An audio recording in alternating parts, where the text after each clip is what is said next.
sostienen no solamente a los que somos padres, pero no es necesario ser padre para no sentir, en primer lugar, indignación, pero sobre todo el corazón estrujado y mirar casi con náuseas que puedan haber padres o padrastros que puedan ensañarse de manera tan salvaje con personas indefensas, con pequeñitos que ni siquiera tienen la posibilidad de defenderse. Lo que ha pasado con este niño que está en el Hospital Cayetano Heredia, Mijael, han llamado los doctores, que fueron los que alertaron de esta situación.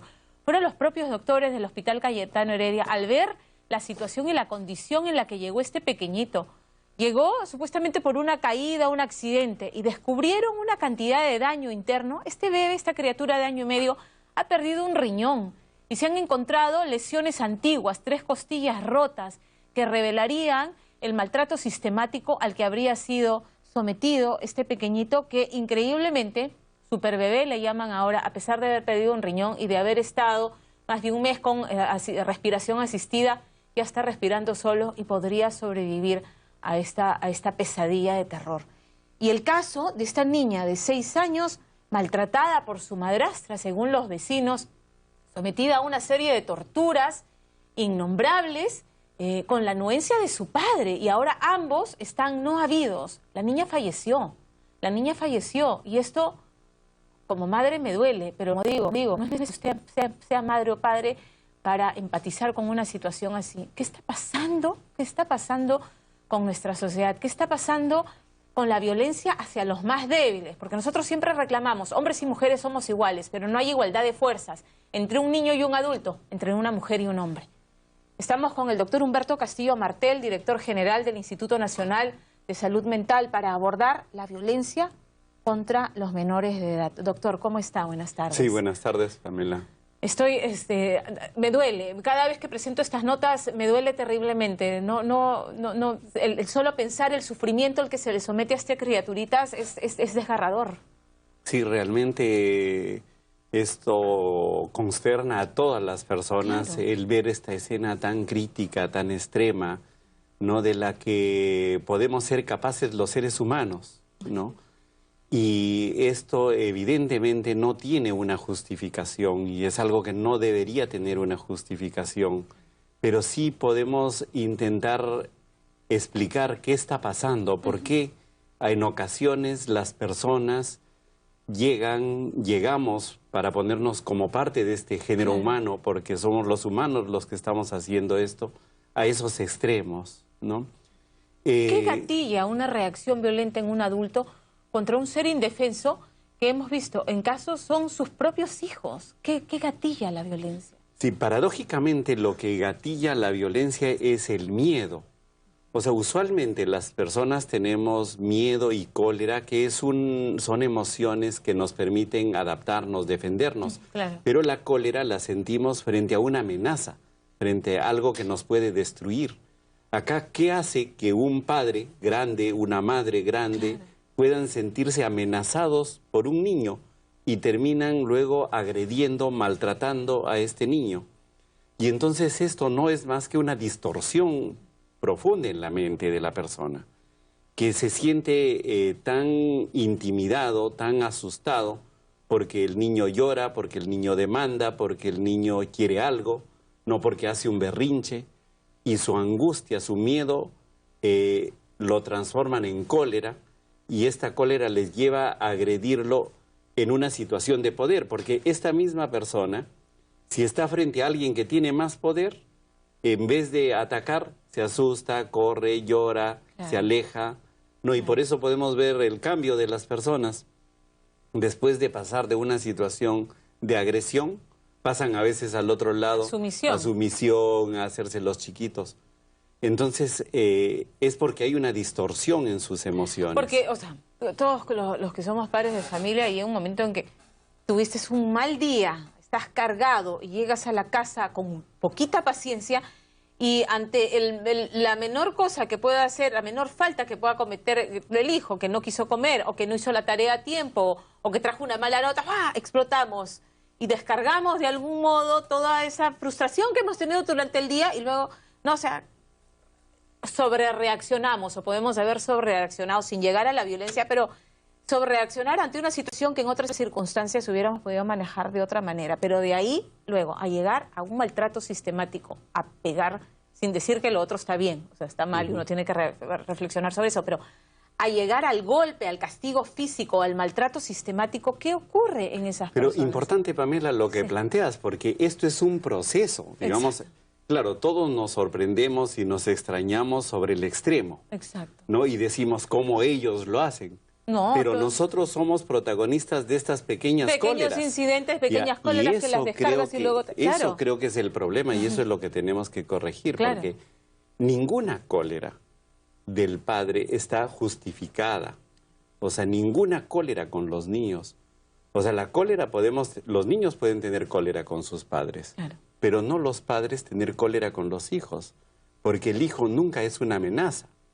El hijo tiene menos poder que nosotros y entonces el enojarnos porque no hacen la tarea, el enojarnos porque no comen, o porque hicieron una travesura. O porque hicieron una travesura, ya es parte de este proceso, ¿no? Y creo que ahí tenemos que asumir la responsabilidad. No hay una razón para enojarse, ¿no? Y creo que tenemos que enfrentar eso. Y en verdad estamos para dar contención. Si hicieron la travesura, hay formas de corregir sin recurrir de verdad a alzar la voz, ¿no? Al grito, e incluso al castigo aunque no sea físico, ¿no es cierto? O sea, hay otras... Pero nuestra cultura hasta refuerza eso. O sea, parece que, digamos, dicen una persona es fuerte de carácter porque es agresivo. Y es al revés, ¿no? El que sabe controlar esas emociones es más fuerte. El padre cuando se enoja, la madre cuando se enoja siempre pierde autoridad. No es que se refleja eso que tiene más poder, sino que tiene menos control, menos capacidad de influir sobre sus hijos y tiene que recurrir a formas tan elementales, ¿no? Como es la cólera y más aún la violencia. Claro. Entonces creo que esto nos invita a reflexionar a cada uno de nosotros. Y sí, rechazar, repudiar actos como eso, pero mirarnos a nosotros. Pero hacer una introspección. Y eso, hacer un esfuerzo para no enojarnos con nuestros hijos. Hagan lo que hagan. Hagan lo que hagan. Ahora es difícil, doctor. Es difícil, pero hay que hacerlo. Pero hay que hacerlo, ¿no? Eso es lo que nos toca y es parte eso es lo que va a evitar que lleguemos a padres. esta situación. Claro. ¿No? Ahora, el padre maltratador, ¿es consciente? ¿Tiene arrepentimiento? Sí. O sea, acá hay un tema de conciencia, o sea, salvo situaciones muy extremas en las que no hay conciencia, pero acá hay un registro de lo que va haciendo. Tal es así que si esta misma cólera, si es que hubiera una circunstancia de un otro que lo defiende, o buscan incluso ocultar las cosas, hacerlo en el mejor contexto, en la mejor situación donde queden impunes, digamos. Entonces sí hay una reflexión, hay una parte que va dando cuenta de esto, ¿no? Claro, hay ocasiones extremas en que la persona pierde totalmente la conciencia de este tema y ocurren también casos de violencia, pero eso es los menos. Claro. O sea, lo común es que sí el padre hay que sistemáticamente, como en estos casos que hemos reportado, que maltrata, que somete a castigo físico a sus hijos permanentemente, o sea, sí tiene momentos digamos, de serenidad para analizar lo que ha hecho, pero vuelve a caer en lo mismo. O sea, ¿qué hace que se repita aun cuando sabe que lo que ha hecho está mal y que seguramente les duele? Porque habría que no tener corazón para no darse cuenta que le estoy haciendo un daño a mi hijo. Entonces, hay este momento de reflexión, ¿y por qué es que lo vuelven a repetir? Sí, es porque, digamos, las personas como que funcionamos con un sistema racional, pero también con un sistema emocional. Y entonces racionalmente puede darse cuenta de todo lo que está pasando e incluso puede decir, nunca más lo voy a hacer, seguramente y pide seguramente disculpas, y tal vez se siente realmente arrepentido, ¿no? Pero luego es la emoción que le lleva nuevamente al miedo, a la angustia, a la frustración y se desencadena el proceso de violencia. Por eso se requiere un entrenamiento para esto. O sea, la persona que se reconoce violento no es que ya dice nunca más lo voy a hacer y ya.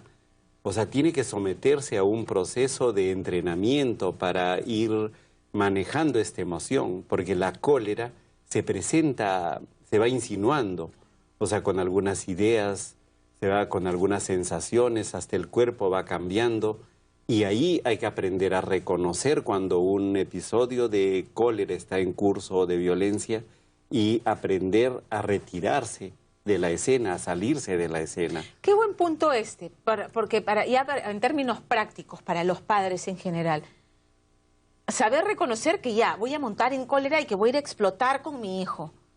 Esperar un poco, respirar antes de ir y afrontar el asunto así frontalmente, como con la pata en alto, respirar, meditar, esperar a que pase un momento y acercarnos al problema que se puede haber generado con calma, ¿no es cierto? Sí, en ocasiones uno va a darse cuenta después y ahí tiene que hacer un acto de fuerza para corregir. Así es. Pero en ocasiones ya se va dando cuenta cuando la cólera está en curso y a veces ya logra darse cuenta antes.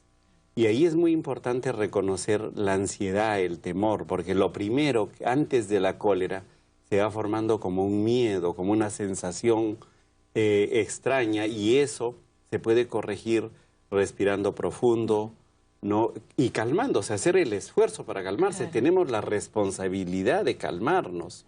O sea, no podemos dejar que nuestras emociones desborden y ocurran al azar. O sea, como adultos tenemos responsabilidad de entrenar y calmar nuestras emociones, calmar nuestras tristezas, nuestras cóleras, nuestros miedos. O sea, no lo podemos dejar que sueltos se desborden, y que se reflejen, que nos desborden, porque además los niños lo perciben, ¿no? Los niños lo perciben y lo resienten, además. Sí.